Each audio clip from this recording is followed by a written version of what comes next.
seguindo agora a nossa palestra.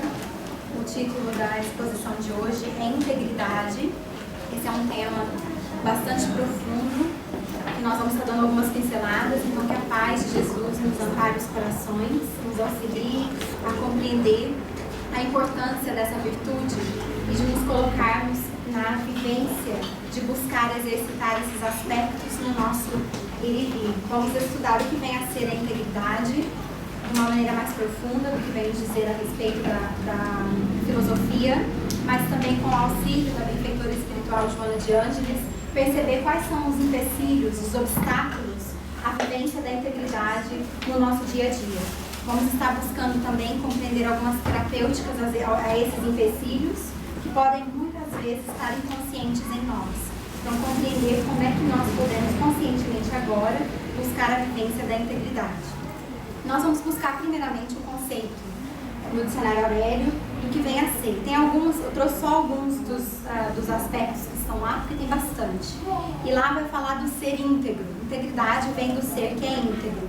E íntegro, segundo o dicionário Aurélio, significa ser imparcial. Quando eu sou imparcial, eu trago um princípio e eu me dirijo e me guio através desse princípio.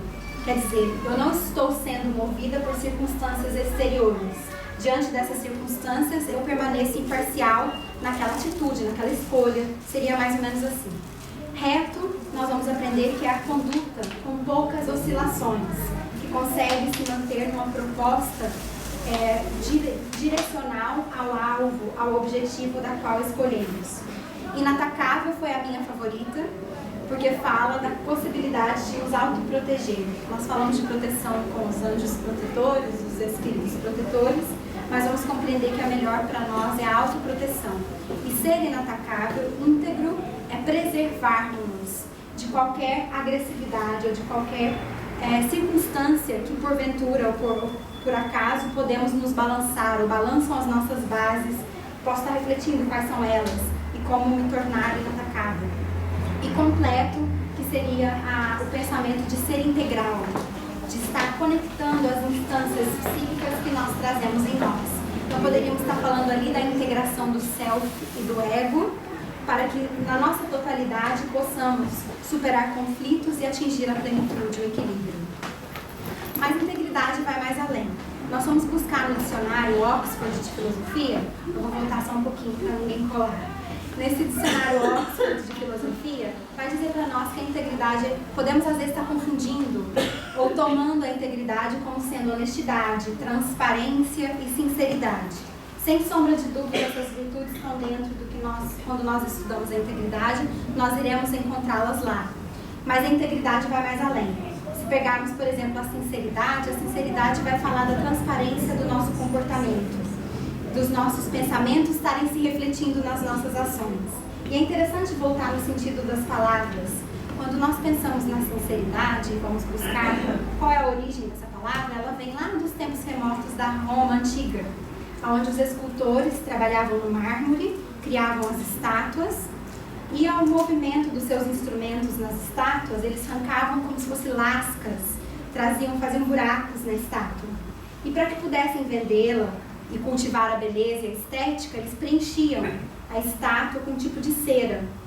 E aqueles que eram mais honestos não gostavam de fazer isso. Eles trabalhavam sua estátua e quando vendiam, eles colocavam um sinalzinho assim na frente da estátua dizendo sincera, sem cera, do latim. E foi ali que veio a palavra sincera, transparente. Não ponham a massa para cobrir, não existe nada encobrindo. O que tu vês é o que realmente é. E ali esses aspectos vão estar inseridos e incluídos dentro da integridade.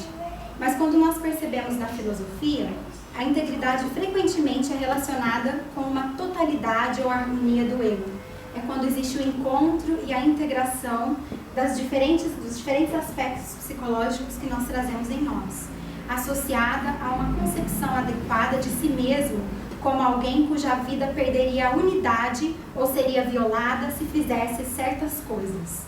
Então nós vamos estar refletindo aqui que a preservação da integridade está altamente associada a certas coisas, comportamentos, escolhas que nós fazemos que podem estar ameaçando essa integridade.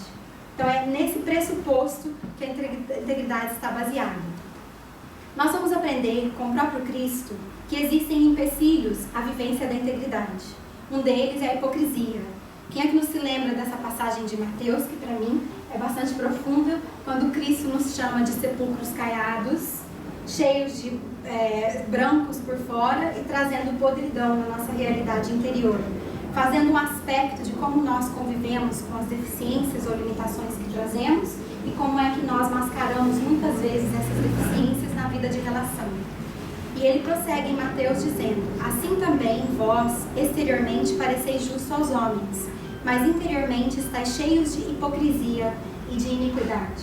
Um dos maiores empecilhos à vivência da integridade é justamente quais são as nossas respostas emocionais diante das sombras que trazemos. Se eu tenho a necessidade de encobri-las utilizando máscaras e comportamentos que não são condizentes com aquilo que eu sinto, com as crenças íntimas que eu trago. Quando eu começo a me autoconhecer e me autoaceitar nessas limitações, eu começo a não mais ter a necessidade da hipocrisia e ali vou me tornando gradualmente mais íntegro, mais completo, associando o aspecto do homem velho com o homem novo e integrando-os, não querendo esconder o homem velho, mostrando algo lá fora que eu não conquistei. Outro aspecto que é um empecilho para nós é a mentira.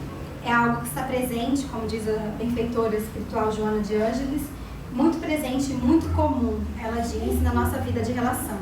Tem uma pesquisa que foi realizada pela Faculdade de Massachusetts, nos Estados Unidos, com alguns psicólogos, e eles fizeram então uma análise que nos nossos diálogos entre duas pessoas, em média, num período de 10 minutos, mentimos 3 vezes. Essa é a média, 3 vezes. Entre duas pessoas, eu fico perguntando quem é que será que fala duas, quem é que será que fala uma, ou será que eu falo as 3 e o outro não fala nenhum? Isso é algo, como ela nos diz, que é muito comum, não é natural, porque a nossa condição essencial de ser imortal não é para mentir. Então é preciso tirar essa balança do que é comum e o que é natural. E Joana de Ângeles, no livro Vida, Desafios e Soluções, nos diz assim: para quem está habituado à mentira, se torna muito natural alterar o conteúdo ou a apresentação dos fatos, manipulando-os a seu bel prazer. Então isso se torna algo corriqueiro em nossas vidas. Quando nós falamos do tema integridade, ele se apresenta em vários aspectos do conhecimento humano. Existe integridade científica, que vai tratar de preservar as evidências de algo, ou de um projeto, ou de uma proposta científica que está sendo investigada e analisada. E ali seria a integridade de manter essas evidências livres de qualquer aspecto que poderiam corrompê-las. A integridade também pode ser a nível da justiça. Nós, como seres humanos, somos regidos por leis que diferem em seus países, mas todos nós estamos dentro de um sistema de justiça penal, por exemplo, e temos direitos e deveres a serem cumpridos. Então a justiça garante a nossa integridade de manifestação, de conseguir, se estamos sendo acusados por algo, proteção, ou alguém que estaria nos representando para que pudéssemos ter uma representação justa. Essa seria a integridade dentro da justiça. Também temos no meio corporativo a integridade de dados, de informações. Quem trabalha com bastante dados, o banco de dados, sabe que muitas vezes para a gente transferir um grande acervo de dados de um sistema para o outro, nós corremos o risco de, manipulando aqueles dados, perder a integridade dos mesmos. E ali, ao manipular esses dados, muitos de nós podemos estar utilizando-os a nosso bel prazer. É mais ou menos assim, a nível da integridade psicológica, emocional e espiritual. Podemos nos habituar a utilizar da palavra para, muitas vezes, torcer, manipular situações para que funcionem a nosso bel prazer a nível do egoísmo, para que ganhemos vantagens ao manipular essas situações. E Joana diz que isso se torna algo muito comum em nossas vidas. Mas quando nós analisamos, não é algo natural, porque a própria benfeitora espiritual vai estar dizendo que isso é uma doença, é uma patologia que nós trazemos e requer ser tratada na sua causa, para que possamos superar e buscar a integridade. Ela prossegue na obra Vida Feliz sobre a mentira branca. Isso aqui é algo que nós trazemos bastante dentro da cultura da qual nós fomos inseridos nessa encarnação. O jeitinho brasileiro, as vantagens que muitas das vezes prejudicam muitos seres no caminho. mas que inocentemente nós dizemos: não estou fazendo mal a ninguém, não tem ninguém vendo, e ali utilizamos desses mecanismos como fuga das nossas responsabilidades. Ela diz assim que o hábito da mentira branca, também chamada inocente ou social, e é social porque através dela eu posso utilizar como mecanismo de ser aceita num grupo de pessoas. Então eu conto uma mentirinha aqui, outra ali, eu vou ganhando meu ingresso e a minha permanência nesse grupo, que também é uma falácia. Levar-te-á, esse aspecto da mentira branca, nos levará às graves, empurrando-nos para o lodaçal da calúnia e da maledicência frequente. Então podemos dizer que começamos pelas pequenas e gradualmente vamos nos habituando, aquilo se torna um condicionamento, e quem corrompe-se no pequeno, corrompe-se no grande. Seria esse aspecto que a benfeitora espiritual está nos alertando. Os grandes crimes se originam em pequenos delitos, não alcançados pela justiça, que ensejam o agravamento do mal. Quando nós estudamos dentro da doutrina espírita, nós vamos perceber que a justiça humana tem bastante limitações. Pode não nos alcançar nos pequenos delitos que ninguém viu. Mas a justiça divina não. Ela é perfeita e ela traz as suas leis na nossa própria consciência. Então, se eu faço algo no pressuposto de que não tem ninguém olhando, eu estou gravando aquele delito na minha própria consciência para ser tratado, trabalhado, conquistado no agora ou no porvir, se eu escolher precipitar ou alongar esse processo. E também quando nós dizemos não tem ninguém vendo, eu estou fazendo, não tem ninguém ao meu redor, também é outra falácia. Porque quando nós estudamos no Espiritismo, nós estamos acompanhados quase que o tempo inteiro por seres que não estão na dimensão física, mas espíritos desencarnados que nos acompanham onde vamos. Então não estamos sozinhos, como considerávamos. Mas mesmo se estivéssemos, o fato desse delito estar gravado na nossa consciência já basta por si só para que escolhamos desde já superar essas limitações. Joana de Ângeles prossegue na mesma obra, Vida Feliz, é uma mensagem que chama Mentira é Sempre Mentira. E ela vai dizer que às vezes nós podemos estar inconscientes, dizer que eu não adentro a mentira branca, eu não adoto aspectos do meu comportamento, não consigo perceber quando que eu faço isso. E ela nos ajuda com alguns conselhos ou algumas propostas para que a gente se auto-perceba melhor. Ela diz assim, que quando um amigo não diz ao outro o que realmente pensa e deseja dele. Então, às vezes, adentramos relacionamentos, amigos uns com os outros, por interesses ocultos. E não nos abrimos. E o nosso relacionamento com aquele ser começa a se embasar em valores falsos. Não estou sendo honesta, muitas das vezes, do que eu busco naquele relacionamento, seja afetivo, ou seja, mesmo no relacionamento de amigo.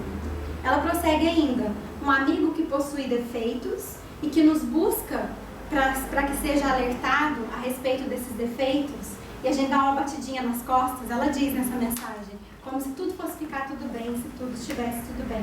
E não nos colocamos na posição de auxiliar esse ser, porque às vezes nós queremos agradar para ser agradados, não queremos nos posicionar e pagar o preço daquele posicionamento, porque a honestidade tem um preço a ser pago, que muitas das vezes vai resultar na não aceitação daqueles que caminham conosco, ou seres podem se melindrar. Então ela diz que esse é um aspecto também.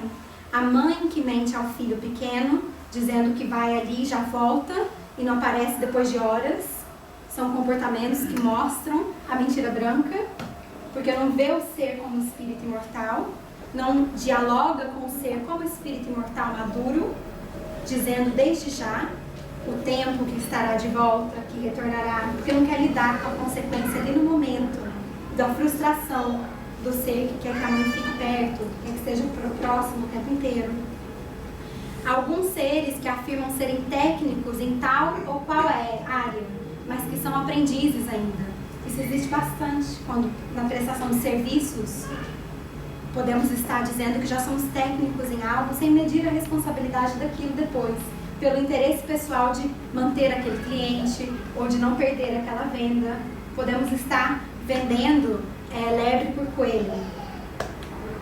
Aqueles que oferecem um produto como sendo o primeiro de linha, mas que sabem que não é. É outro aspecto da mentira branca também, da não vivência da integridade. E dentro disso tudo, a benfeitora também nos traz a terapêutica de como está buscando a integridade, mesmo diante da dificuldade, por exemplo, de sermos verdadeiros e honestos, de percebermos a mentira em nós, a desonestidade, a hipocrisia. Ela diz assim que faz-se imperioso que se estabeleça uma disciplina rígida na arte de falar, procurando repetir o que se ouviu exatamente como escutou, o que se viu da forma mesma como aconteceu, evitando se interpretar o que se pensa em torno do assunto, que nem sempre corresponde aos fatos.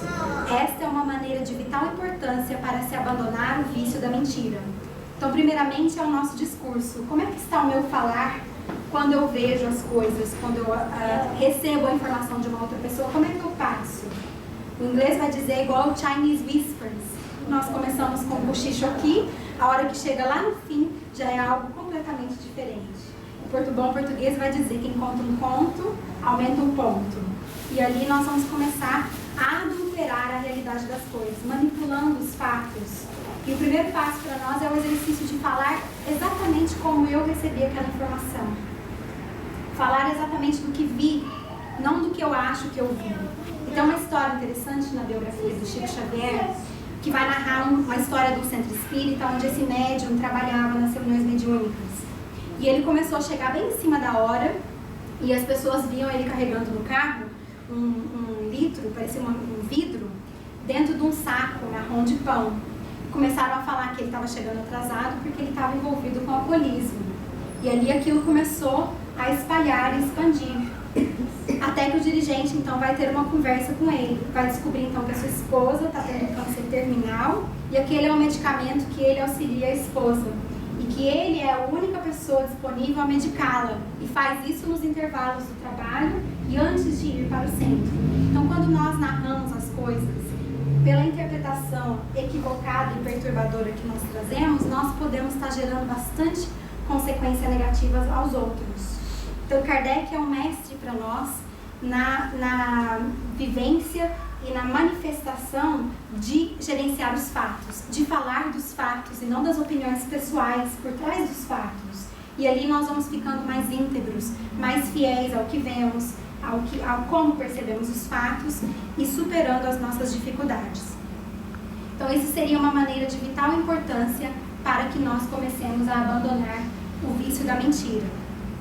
Outra terapêutica que Joana nos traz é que a verdade deve ser sempre dita com naturalidade, sem alarde, mas na íntegra, jamais adornada de fantasias ou conclusões pessoais. Porque às vezes nós podemos nos revestir da verdade para vomitar a verdade nos outros, para machucar, para jogar o nosso ácido daquilo que vemos. Ela nos diz que é sem alarde, quando existe a oportunidade, a possibilidade de, sem adornar com fantasias, porque às vezes a nossa insegurança também, na hora de manifestar a verdade, nós queremos revesti-la para que não machuque, para que não soe, e ali estaríamos mais uma vez alterando a realidade dos fatos. Então é buscar essa terapêutica de nos tornarmos transparentes, com equilíbrio, sem alarde. E tem uma frase que ficou célebre também, que fala a respeito da integridade, que é de Ralph Emerson. Eu achei importante ser colocada porque nos vai trazer um outro pensamento a respeito da integridade. Ele nos diz assim: o que você fala tão alto que eu não consigo ouvir o que você diz. Às vezes, na vivência da integridade, uma das maiores dificuldades que nós vamos encontrar é conciliar aquilo que nós pensamos com aquilo que nós falamos, com aquilo que nós fazemos, com aquilo que nós sentimos. Cada um às vezes vai para um lado, eu penso de um jeito, sinto do outro, faço outra coisa completamente diferente. A integridade será a busca da integração de tudo isso, mas tem algo mais, porque eu posso pensar algo altamente negativo, sentir negativo e fazer negativo. Então não é somente conciliar esses aspectos psicológicos, mas que eles sejam dirigidos por uma lei superior, que nós trazemos na nossa própria consciência, um princípio ético que vai nos auxiliar a direcionar esse aspecto nosso. Ali vai estar falando muitas das vezes que eu posso estar falando de algo e eu não estou nem percebendo que todo mundo ao meu redor vê que eu ajo completamente diferente daquilo que eu falo. Muitos educadores vão estar dizendo assim, né? Faz o que eu falo, não faz o que eu faço. Justamente porque não vivemos ainda aquilo que nós professamos. E dentro da vivência da verdade, da busca de estarmos conectados e íntegros daquilo que já consideramos verdade, tem um exemplo que nos é trazido desse filósofo, que foi o Filoceno. Ele viveu mais ou menos 430 anos antes de Cristo. E na época que ele viveu, sobre o Império Romano, ele era governado, a cidade na qual ele pertencia, era governado por Dionísio, que foi um governante bem tirano. Ele executava e fazia com que as suas leis se aplicassem à custa, muitas vezes, de vidas ou da sua própria população. E Dionísio era um governante que gostava muito das artes, da poesia. E ele escrevia poemas. E ele tinha sua corte que estava sempre paparicando, aplaudindo seus poemas. Mas ele sabia que aqueles lá estavam mais ali para puxar seu saco. E que na realidade não falavam a verdade e a honestidade. E ele ouviu falar de Filoceno, que foi um grande conhecedor das artes. Ele era um crítico das artes. Ele analisava, aprendia, principalmente a arte da poesia. E uma vez ele escreveu um drama, uma tragédia poética, e chamou o Filoceno para que pudesse analisar e corrigir a sua obra. E todo cheio de orgulho e vaidade, ele achou que receberia grandes elogios pelo que tinha escrito. E Filoceno risca a obra do começo ao fim, dizendo que aquilo não era arte, e se fosse seria um ultraje à arte, à estética, à beleza, porque não inspirava nada de bom. Porque ele era um tirano, ele jogou Filoceno nas grades, puniu-o por causa disso, mas continuou no desejo de continuar com suas artes. E escreveu um poema. Então pediu que os seus soldados trouxessem Filoceno das grades para que pudesse analisar mais essa obra. Filoceno então senta, analisa, e ele todo cheio de expectativa, de vaidade, achando que agora conseguiu, Filoceno diz assim para ele: leve-me de volta ao calabouço. Ele preferiu estar íntegro à sua proposta e não mentir, não ir contra o princípio que ele considerava como sendo o ideal. E ali nos questionamos: será que nós trazemos princípios? Já estamos fortes e concretizados nesses princípios para que a nossa integridade não esteja ameaçada, para que nós possamos nos manter íntegros? E ali podemos nos perguntar: será que eu trago iniquidades? Se perguntássemos assim a cada um de nós: uma pessoa bate na nossa porta, na nossa casa, e é um assassino. E ele diz assim que está ali para pegar um amigo nosso que está se escondendo no quarto na nossa casa. Ele sabe que o amigo está ali, e ele bate a porta para que nós pudéssemos entregar esse amigo. Em nome da verdade, da integridade, o que nós fazemos? Nós dizemos que o amigo está ali, ou nós mentimos que o amigo não está? O que a maioria de nós faria? Mentira. E mentiríamos por quê? Qual que é o princípio por trás disso? Salvar a vida do amigo. Salvar a vida. Então, salvar a vida seria o princípio para nós. Não sou eu que estou inventando essa proposta, não. Isso aqui foi uma proposta que foi apresentada a Kant, Immanuel Kant, que foi um dos grandes filósofos já existentes na história da humanidade. E ele trouxe para nós um conceito que é chamado de imperativo categórico. Ele dizia assim, mais ou menos parecido com Jesus e seus predecessores. Jesus nos trouxe a regra de ouro. Quem é que lembra a regra de ouro? Façais aos outros aquilo que você gostaria que fosse feito para contigo. Não façais aos outros aquilo que você não gostaria. E Kant diz um pouco diferente. Ele diz assim, façais aos outros aquilo que é considerado um conhecimento e uma regra universal.